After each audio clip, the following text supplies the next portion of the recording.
प्यारे बच्चों नमस्ते। मैं श्रीकांत शास्त्री। आज हम नैतिक शिक्षा में पाठ नंबर 14 पढ़ेंगे। पाठ का नाम है आर्यपथिक पंडित लेखराम। पंडित लेखराम की कहानी है, ध्यान से सुनना है।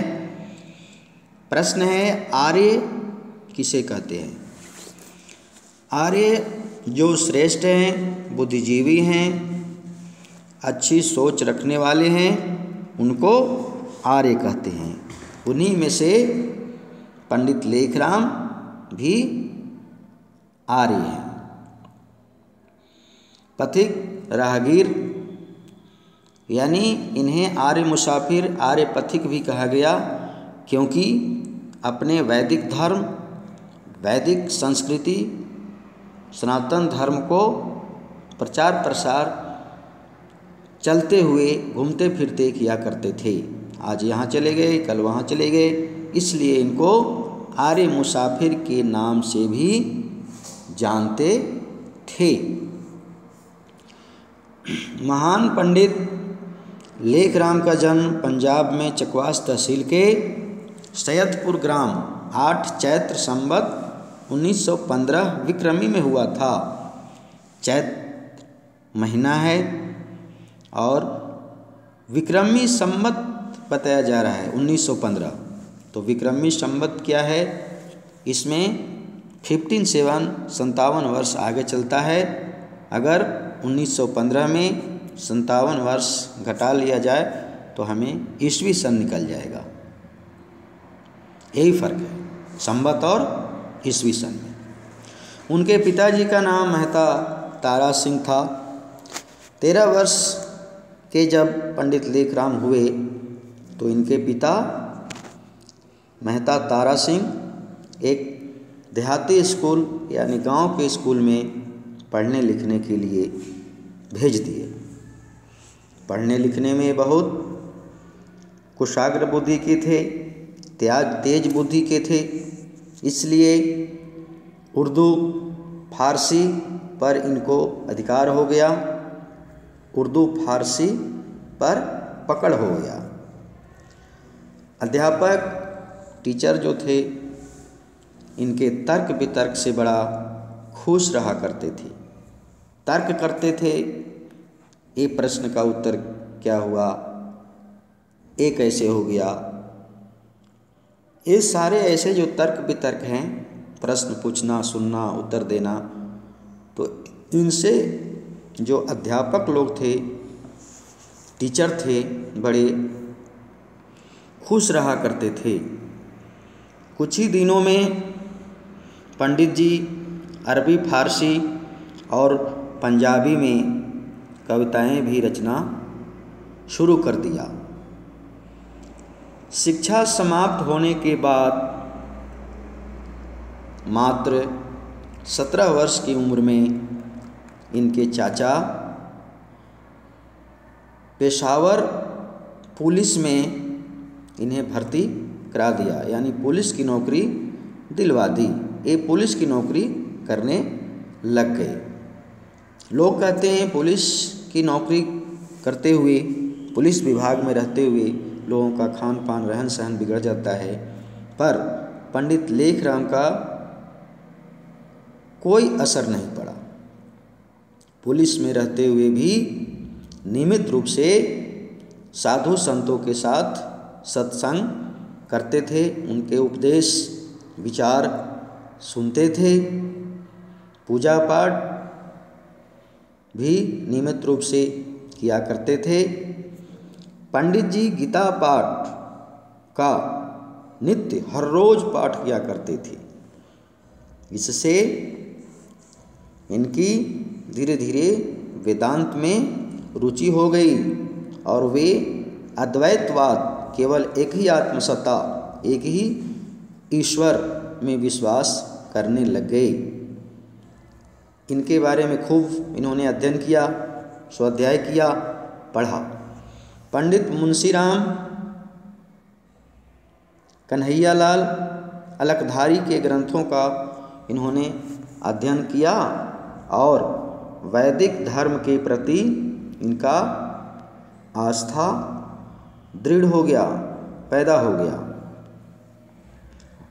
और वे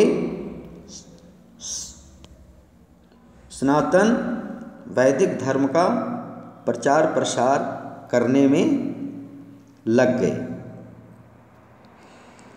पंडित लेखराम स्वामी दयानंद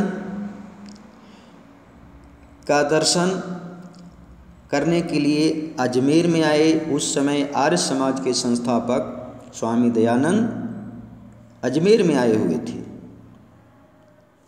16 मई को वाटिका यानी बगीचा में स्वामी जी के प्रथम तथा अंतिम बार उन्होंने दर्शन किए।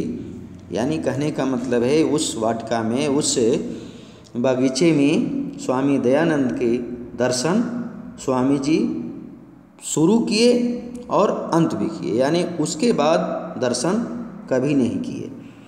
स्वामी दयानंद जी के संपर्क में आने से उनके वैदिक धर्म में रुचि दृढ़ हो गई, एक सच्चे वैदिक धर्मी तथा प्रचारक बन गए। अजमेर से लौटकर उन्हें धर्म प्रचार की धुन सवार रहने लगी। एक दिन ये अपने पुराने मित्र संत दामोदर दास के पास चले गए। इनके मित्र दामोदर दास पुस्तक लेकर पढ़ रहे थे। लेखराम ने तर्क वितर्क करने में आगे थे। लेखराम ने पूछा कि मित्र महाराज, ब्रह्म क्या है? इनके मित्र ने उत्तर दिया कि सब कुछ ब्रह्म है, जो भी आप देख रहे हैं सब ब्रह्म ही है। इसके बाद लेखराम ने फिर प्रश्न किया कि क्या आप भी ब्रह्म हैं? संत जी ने कहा, हाँ मैं भी ब्रह्म हूँ। वो पुस्तक पढ़ रहे थे, उस पुस्तक के बारे में भी लेखराम ने पूछा, क्या यह पुस्तक भी ब्रह्म है? संत जी ने फिर उत्तर दिया कि हाँ यह पुस्तक भी ब्रह्म है। तो पंडित जी ने तुरंत उस पुस्तक को उठाई और चल दिए। संत जी द्वारा मांगने पर भी उन्हें पुस्तक वापस नहीं की और तर्क से कहा कि आप भी ब्रह्म हैं, ये पुस्तक भी ब्रह्म है। तो एक ब्रह्म को ब्रह्म से मांगना कैसा, यानी ब्रह्म के बारे में उनको तर्क वितर्क से समझा दिया कि सब कुछ ब्रह्म नहीं है। पुलिस विभाग में रहते हुए आप प्रायः मुसलमान अधिकारियों से धर्म के विषय में चर्चा शास्त्रार्थ किया करते थे और बिना हिचक उन्हें सीधे खरा खोरी उत्तर सुना दिया करते थे। तो इनकी ये तर्क वितर्क करने की जो आदत थी, इससे मुसलमान अधिकारी क्या है, चिढ़ गए, इनसे नफरत द्वेष करने लगे। आर्थिक स्थिति ठीक ना होने के कारण यह आगे नहीं बढ़ पाए। हालांकि इन्होंने प्रयास किया, एक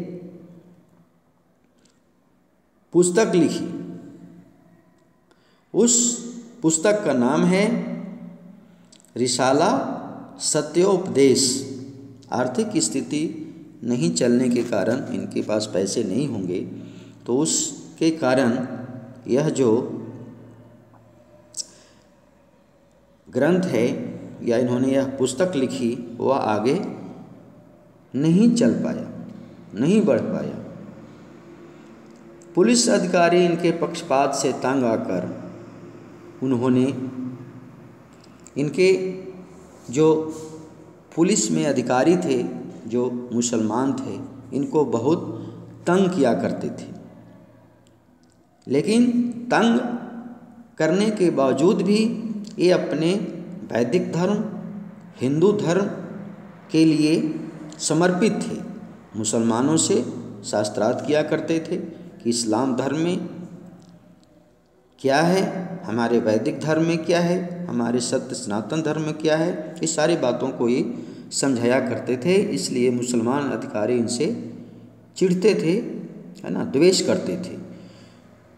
मुसलमान अधिकारियों के पक्षपात रवैया को देख करके पंडित लेखराम 24 जुलाई सन 1884 को पुलिस विभाग के सेवा कार्य से त्याग पत्र दे दिया और धर्म प्रचार में जुट गए।